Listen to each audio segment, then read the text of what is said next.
دعوت و تبلیغ کی برکت سے بہت سے لوگ جو ہیں وہ راہ راستوں پر آ جاتے ہیں. پہلے حالت ذرا بگڑی ہوئی تھی، اب اچھی ہوئی، لیکن اس راہ راستوں پر آنے کے بعد بہت سو کے اندر یہ عجب پیدا ہو جاتا ہے اپنے دوسرے بھائیوں کو. حالانکہ جہاں یہ بہت سی ہدایتیں ہمارے اکابر کی طرف سے خاص طور پر کی جاتی ہیں، یہ کسی کو حقیر نہ سمجھ، کسی کو حقیر سمجھتے ہیں، اس کے نتیجے میں پھر وہی راہ راستوں پر آنے کے بعد پھر وہ دوسرے وہ حالت پھر پلٹ جاتی ہے.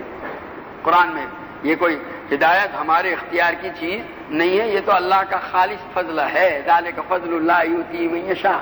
یہ نہ سمجھیے کہ ہمارا کمال ہے. یہ آدمی دوسرے کی تحقیر اس لیے کرتا ہے کہ یوں سمجھتا ہے کہ یہ جو کچھ ہے وہ میرا کمال ہے. ایک عالم دوسرے غیر عالم کو حقیر سمجھتا ہے تو یہ اس وقت حقیر سمجھے گا جب وہ یوں سمجھتا ہو کہ یہ علم میرا اپنا حاصل نہیں. اگر وہ یوں سمجھتا ہے اللہ نے اپنے فضل سے مجھے دیا ہے، ورنہ میرے اندر کوئی ایسی صلاحیت نہیں ہے، یہ اس کا کرم ہے کہ اس نے مجھے یہ چیز عطا فرمائی، تو کبھی وہ اپنے بھائی کو حقیر نہیں سمجھے گا. اس لیے وَلَوْلَا فَضْلُ اللَّهِ عَلَيْكُمْ وَرَحْمَتُهُ مَا زَكَىٰ مِنكُم مِّنْ أَحَدٍ أَبَدًا.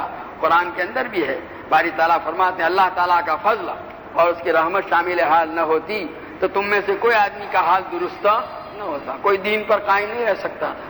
قرآن اللہ تعالیٰ بڑی تاکید کے ساتھ ما زکا منکم من احد ابدا، تم میں سے کوئی آدمی راہ راستہ پر سیدھا. فلا تزکوا انفسکم هو اعلم بمن اتقى. اپنی پاکی مت ہانکا کرو کہ میں بڑا ہوں، بڑا نیک ہوں، بڑا عالم ہوں، بڑا بزرگ ہوں. نہیں، اللہ جانتا ہے کس کے دل میں کتنا تقویٰ ہے، اللہ کے علم میں ہے.